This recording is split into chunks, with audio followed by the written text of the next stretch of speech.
പശ്ചിമഘട്ട പർവ്വതനിരകളിലെ ഏറ്റവും മനോഹരമായ സ്ഥലം എന്ന് പറയുന്നത് മൂന്നാർ തന്നെയാണ്.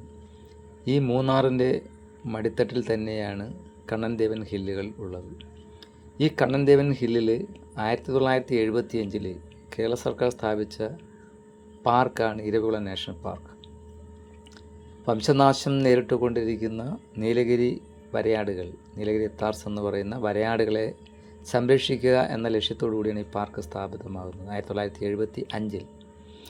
1978 ആകുമ്പോഴേക്കും ഇത് ദേശീയോദ്യാനത്തിൻ്റെ ഭാഗമായി മാറുകയാണ് ഉണ്ടായത്. ഈ പാർക്ക് 3 സോണുകളായാണ് തിരിച്ചിരിക്കുന്നത്. ഒന്ന് അതിൻ്റെ കോർ സോൺ, ബഫർ സോൺ, ഒന്ന് ടൂറിസ്റ്റ് സോൺ. രാജമല എന്നറിയപ്പെടുന്ന ഭാഗമാണ് ടൂറിസ്റ്റ് സോൺ. ഈ രാജമലയ്ക്ക് അപ്പുറത്തേക്ക് ഉള്ള കോർ മേഖലയിലേക്കോ ബഫർ മേഖലയിലേക്കോ ടൂറിസ്റ്റുകൾക്ക് പ്രവേശനം ഇല്ല. ഈ വിസ്തൃതമായ കണ്ണൻദേവൻ കുന്നിലാണ് തെക്കേ ഇന്ത്യയിലെ എവറസ്റ്റ് എന്നറിയപ്പെടുന്ന ആനമുടി സ്ഥിതി ചെയ്യുന്നത്. ആനമുടി സമുദ്രനിരപ്പിൽ നിന്നും 2695 അടി ഉയരത്തിലാണ്. രാജമലയാണെങ്കിലോ 2000 അടി ഉയരത്തിലും. ടിക്കറ്റ് എടുത്ത് അകത്ത് കയറിയാൽ സന്ദർശകരെ കൊണ്ടുപോകുന്നത് ടൂറിസം വകുപ്പിൻ്റെയോ വനംവകുപ്പിൻ്റെയോ ബസ്സുകളിലാണ്. 3 കിലോമീറ്റർ ദൂരമാണ് ബസ് യാത്ര. അത് കഴിഞ്ഞാൽ ബസ് ഇറങ്ങിയാൽ 2 കിലോമീറ്റർ ദൂരം നടന്നാണ് പോകേണ്ടത്. 2 കിലോമീറ്റർ പിന്നിടുമ്പോഴാണ് രാജമലയ്ക്ക് അകത്തേക്ക് നമുക്ക് പ്രവേശിക്കാൻ കഴിയുന്നത്. എത്തുമ്പോൾ തന്നെ ചെറിയ കൂട്ടങ്ങളെ നമുക്ക് കാണാൻ കഴിയും. ചിലത് മരത്തണലിൽ വിശ്രമിക്കുന്നത് കാണാം.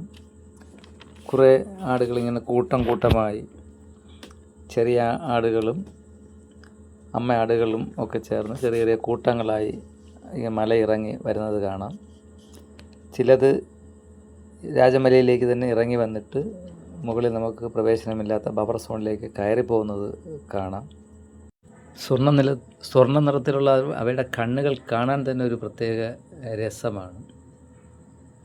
കുന്നിലേക്കുള്ള വഴിയിൽ നിരവധിയായ വ്യൂ പോയിൻ്റുകൾ ഒരുക്കിയിട്ടുണ്ട്. അവിടെ നിന്ന് നോക്കിയാൽ നോക്കത്താ ദൂരത്ത് പരന്നു കിടക്കുന്ന തേയിലത്തോട്ടങ്ങൾ കാണാം. താഴ്വാരങ്ങളിലായി വരഞ്ഞിട്ട മാതിരി തേയിലത്തോട്ടങ്ങൾ നടുവിലൂടെ നേർത്ത വര പോലെ ധാരാളം പാതകൾ ഇങ്ങനെ കിടക്കുന്നത് കാണാം. അതുപോലെ തന്നെ വേനലിനെ ശമിപ്പിച്ചുകൊണ്ട് എപ്പോഴും തണുത്ത കാറ്റ് ഇങ്ങനെ വീശിക്കൊണ്ടേയിരിക്കും. പശ്ചിമഘട്ട പർവ്വതനിരയിൽ അതിൻ്റെ സ്വാഭാവികമായ ആവാസ വ്യവസ്ഥയിൽ വരയാടുകളിങ്ങനെ നീലക്കുറിഞ്ഞി ചെടികളുടെ ഇടയിൽ മേഞ്ഞ് നടക്കുന്നത് കാണുമ്പോൾ അത് നൽകുന്ന ഒരു അനുഭൂതി വിവരണാതീതമാണ്. വരയാടുകളുടെ ചിത്രങ്ങൾ മതിയാവോളം എടുത്തിട്ടാണ് ഏറെ നേരം അവിടെ ചിലവഴിച്ചിട്ട് ഞാൻ മടങ്ങിയത്.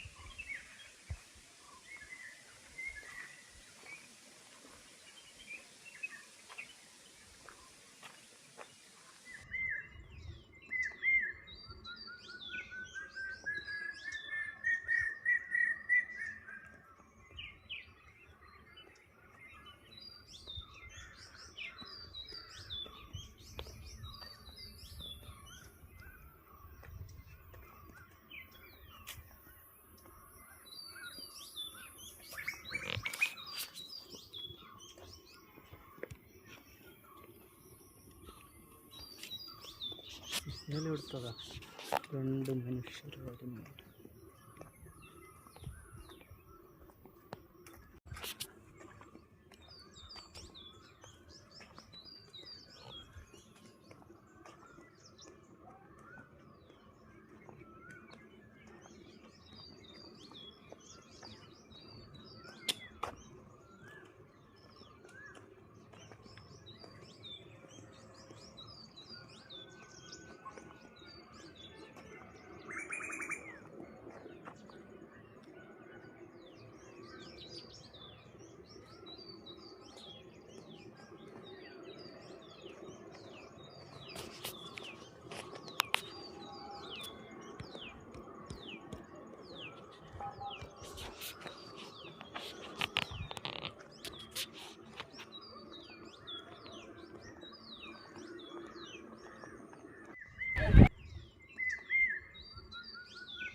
ഇതെല്ലാം എടുത്തതാ 2 മനുഷ്യർ വരുന്നുണ്ട്.